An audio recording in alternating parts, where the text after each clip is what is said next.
Let's also go to Rwanda and experience the Miss Earth beauty pageants who have promised, of course, the event is actually ongoing now in Rwanda. But prior to the event itself, we hooked up with the girls and they talked about what they really intend to contribute to the environment should each of them wear the crown. Of course, one of them would wear the crown, but they've been telling us what they intend to do if any of them, either of them who pick up the crown, what they would do.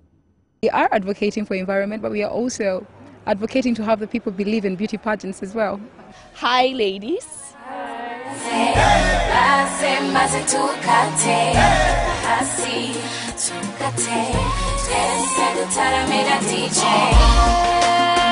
Pastor P, respect man.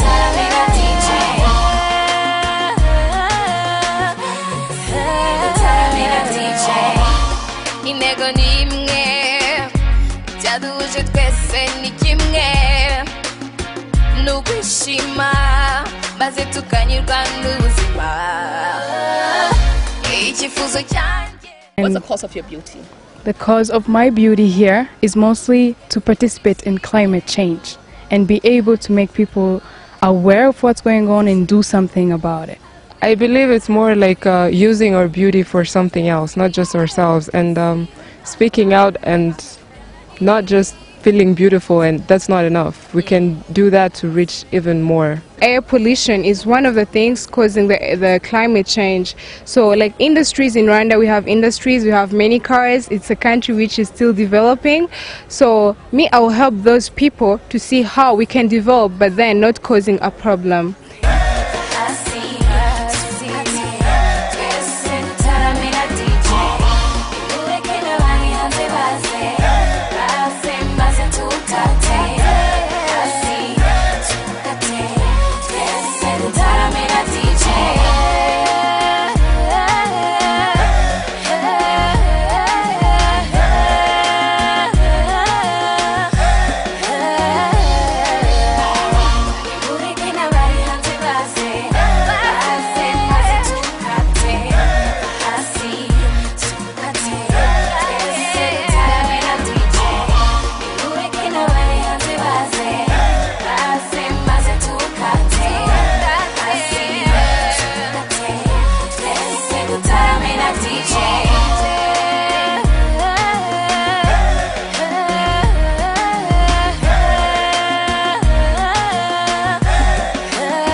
It really has been exciting interaction with the Miss Earth Rwanda 2015 beauty pageants. I don't know what else to say, but to model again out of your shot.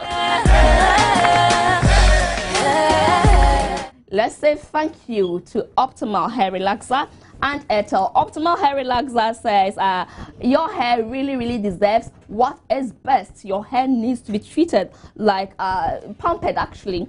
And the best is Optimal for your hair. If you're a man and you want to do sportive waves, Optimal Hair Relaxer is what you should consider. From roots to tip, Optimal Hair provides the ideal hair care and formulated with fruit extracts, of course. Anything really nutritious. It prevents falls and breakage. Hair is stronger, brighter, and 10 times softer if you use Optimal Hair Relaxer. It certainly provides maximum protection for all hair types. Try Optimal Hair Relaxer and give me your testimony.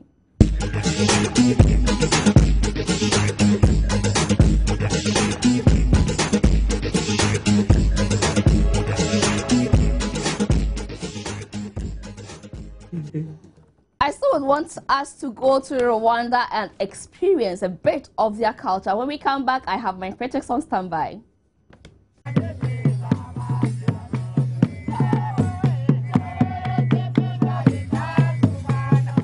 we are the Ibiwachu Culture Village.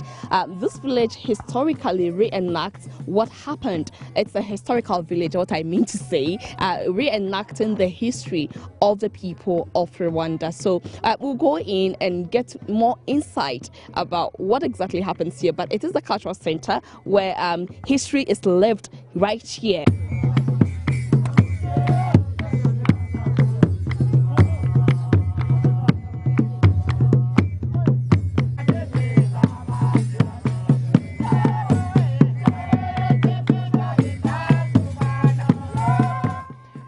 In here, we are now Rwandan culture providers, and we have also different activities which are offered for these guests who are coming to visit our cultural village.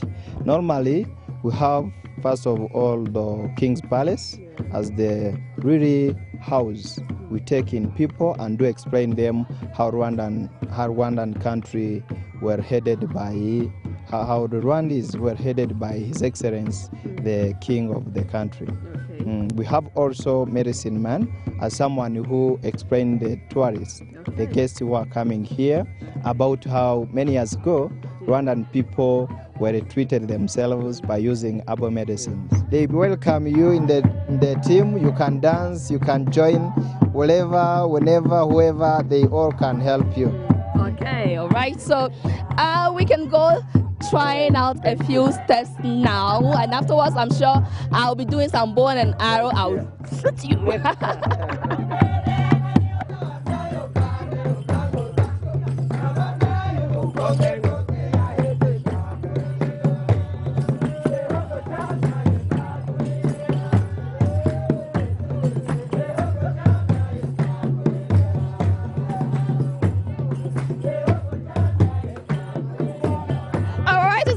Interested, but I'm sure I'll be doing this till daybreak. Yeah, don't give up. Let's do it together.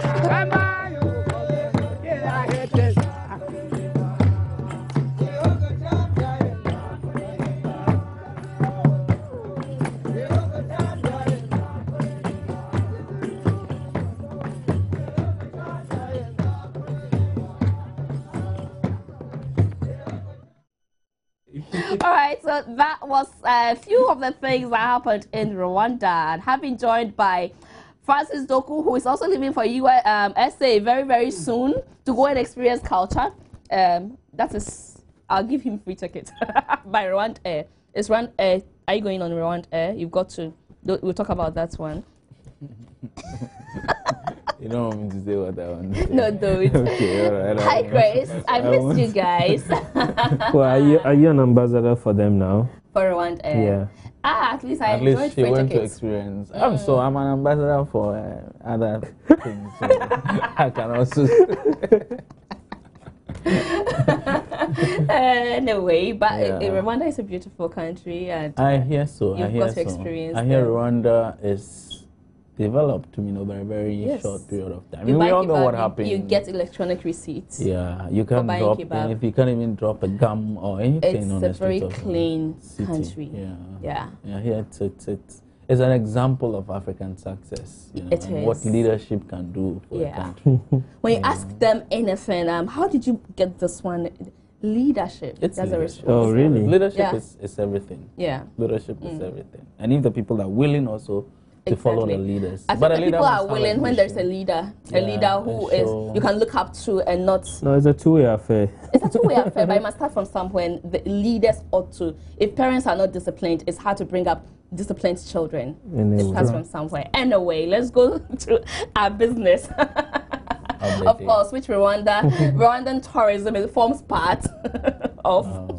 Obviously, in a way. But the village I went to, it's a village put together because they wanted to preserve their wildlife, and so they created this village to bring in the poachers, to resettle them and give them something new to do, to engage them, so they could have their wildlife growing to attract tourists. I don't know how many monkeys we still have here to attract. We have Where's the zoo, we in have fact? monkey sanctuaries. For example, we have a few of them around. We have the Atafi Tome monkey Probably, sanctuary fortunately, we don't eat in the monkeys here, Volta so region. they are well Some preserved. people do eat monkeys. In Ghana. Yes. Wow. There's the Shy Game Reserve, yeah. which also has some baboons and monkeys and other things. There's a few of them around. Okay. And, I wonder if we do that much promotion. No, that's the problem. We don't. I think when Because it they comes actually to flew us there to go and experience the flight, which was smooth, and I mean the treatment. It was, of course, well, but even when we were going, we had to do the economy to experience how it is, and when we're coming back, we did the business class to also experience how that is. And both ways, I enjoyed it. That's good for you. I mean, enjoying business class. Is amazing. I wonder when I'll ever get business class to enjoy. Oh, don't worry, you get there, you grow. You see the business, you see people sitting in business class, and this thing will be good. Or Yeah. Oh, it's good. It's a good feeling. It's good. I mean, business class. DSTV. yeah. South Africa. So don't worry, you get there. Your time will come. Your time will come. I'll do some too. But the point is that, I mean, some people are a bit more serious with their tourism than we are. I mean, we were discussing that today on Joy FM. And you realize that there's deliberate policy, behind some people's success in tourism. Nothing happens by chance. Yeah. The things that the likes of Kenya, Morocco, and Rwanda, South Africa, and go do with their tourism.